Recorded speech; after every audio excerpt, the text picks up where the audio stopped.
Experimental cinema is, more often than not, the product of passion. It is made by people who are driven by artistic impulses as opposed to commerce. The experimental film community is fragile. It doesn't have vast corporate underpinnings. But in different countries, there are some key mainstays, including one right here in New York. It has an unlikely location behind this shiny tower on Park Avenue in Midtown Manhattan.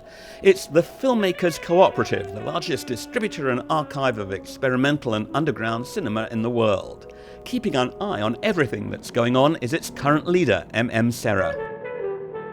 We were founded July 14, 1961, by a group of 22 New York artists as an alternative, as part of the counterculture against the structured Hollywood censored film. And it's an organization founded and run by artists, artist-owned, artist-run, non-contractual, for the artist, by the artist.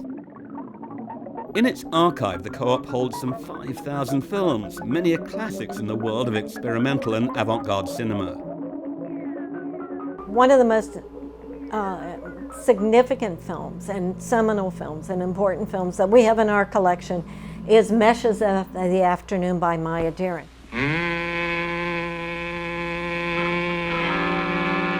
And it's like a psychodrama. It's Mhdking's take on domesticity. It's also a dream state. And it was declared a national treasure by the Library of Congress, so it can't be colorized.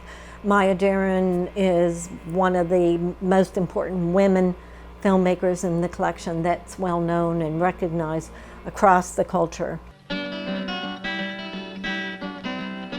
There are countless other historic experimental films stored here. At one time, some of these films were seen as inflammatory, but the Co-op didn't discriminate. It gave them a home. Today, many experimental filmmakers regard the organization as a home of sorts. Among them, ASILI, who recently screened his work at the Co-op. When we look at the history of cinema 50 years from now, 100 years from now, what are the important works? What are the works that don't seem to be that important? And I think a lot of the work that's here will seem significantly more important in terms of the way that cinema has changed in the, interestingly enough, in the era of Vimeo, YouTube, where more people work in a personal sort of way with moving images than are interested in making elaborate commercial stories. The Co-op is viewed as a valuable resource by many contemporary filmmakers, including LYNNE, a longtime supporter of the organization. I made a film called Photograph of Wind. It's a film about my daughter running a circle around me. It's very spare. It's just me standing in the center and the whirl of a child around me. That film has had a life because of the Co-op. It's shown in festivals in San Francisco. It's shown in other countries.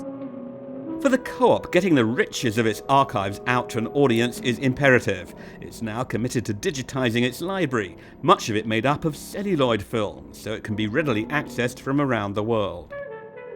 If these works are going to be relevant to future generations, they are going to need to be in a format that those generations use. And it's becoming more and more of a rarefied artisanal thing to go to a film screening in film. The Co-op's vault resembles a sacred space. Inside these cans are reels representing hours of human labour. There's a sense of mission at large, providing a home for experimental films that may someday be seen as landmarks in cinema history. These films represent the poetry and the language and the thought of what cinema is. 900 filmmakers have work in this very institution, and so those little pieces, a silent black and white film, can reach an audience because of the power of a group. It's not a unified voice, I would not say that. I would say it's a fragmented voice that speaks in unison.